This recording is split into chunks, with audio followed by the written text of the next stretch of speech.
Hello and welcome to the very first episode of DGR Game Chat. I'm Dave and I'm joined by a man that needs no introduction. Dan. So, for those of you that are wondering who I am, I'm actually Dan's son-in-law, and I was actually the very first employee at Video Game Exchange, and I worked there for about 4 years, so it's kind of how I got to know Dan, and I'm lucky enough to see him quite often now. How this is going to kind of work, I'm going to ask Dan some questions about kind of how the channel came about, but this is going to be, we're going to do these videos on a, semi-regular basis, kind of go over some games that, we have good memories of and things like that. But for this episode, I kind of wanted to ask Dan some questions about how the channel ideas came about, some of the funnier repairs that he's had. So with that, let's start by asking, Dan, how did this YouTube idea come into play? Well, basically we wanted to put together a channel that you can go to, especially in time that, most of your repair questions could be answered. I mean, most of them are going to be basic, normal wear and tear stuff. I mean, there's a lot of channels on YouTube you can go to get repair for this, repair for that, but we kind of wanted to make it like a one-stop shop, kind of get to know the people that are, introducing the videos to you and showing you how we do it. Little tips and tricks that we've learned over the years. You've done a lot of repairs. So we have done a lot of repairs. You know a lot of the shortcuts, and right. You've been doing it a lot longer than most people that have these repair channels.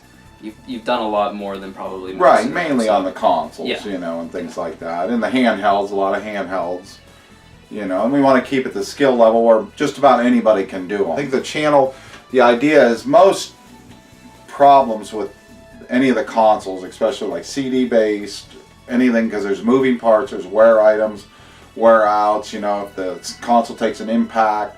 A lot of things have to do with a lot of the disk drives themselves. Most of them are very easy fixes. We show you where you can get the parts.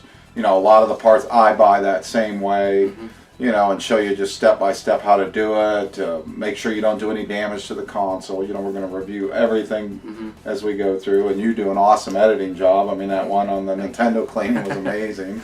And we want to cover everything from the Nintendo all the way up to the PS4. Some things as simple as just resetting the PS4. A lot of people don't know that you can reset and rebuild databases when there's issues where the machine just won't boot up. There's just little tips and tricks. Little tips and tricks that you can search YouTube for a long time, maybe find some things that solve your problem. And what we're going to try and do is condense it into a channel that you can regularly come to if you're working on whether retro games or newer stuff, and condense it. And have short videos. I mean, some videos are 20 minutes long. It's like it doesn't need to be that long to get the point across. Yep. And we are, if you guys have requests out there, please definitely leave us comments and let us know what you need help with. And Dan's the man, so he's going to be the one that will be doing these repairs. So that leads me to a question on our introductory video that kind of introduced our channel.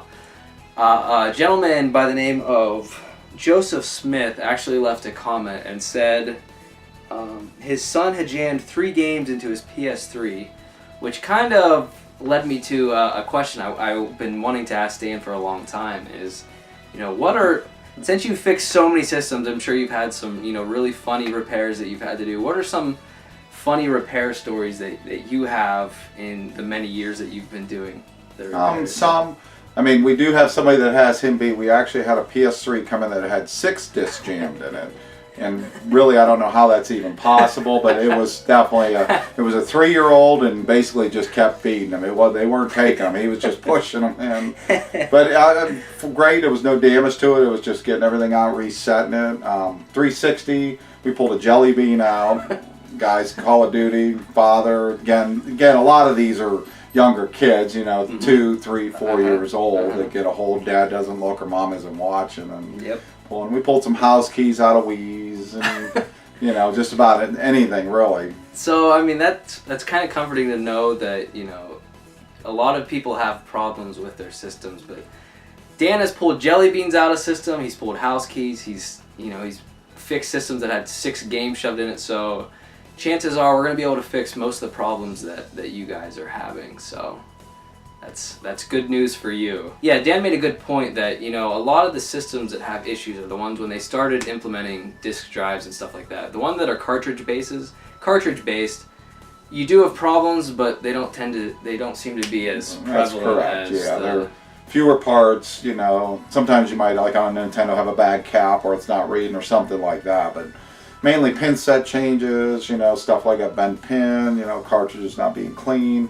Any of that will generally solve problems on the older school stuff, which is nice. Yeah, very nice, very nice. Especially with the amount of interest in retro gaming just seems to be going up and up. So if you guys have retro stuff, I mean, we're gonna cover all that and the new stuff. So in future episodes, we're also gonna talk about, you know, some of our favorite games. You're gonna get to hear about some of Dan's favorite NES, Super Nintendo, all those games. We're going to talk about all that. But this first episode, we kind of just wanted to cover some, you know, basic things, how the channel idea came about, you know, some funny stories Dan has about doing repairs and whatnot. So that's about it for the first episode. Please stay tuned, as we'll be having more repair episodes coming soon. And, you know, like I said, if you guys have any questions, please feel free to leave comments, and, you know, we'll do our best to answer them.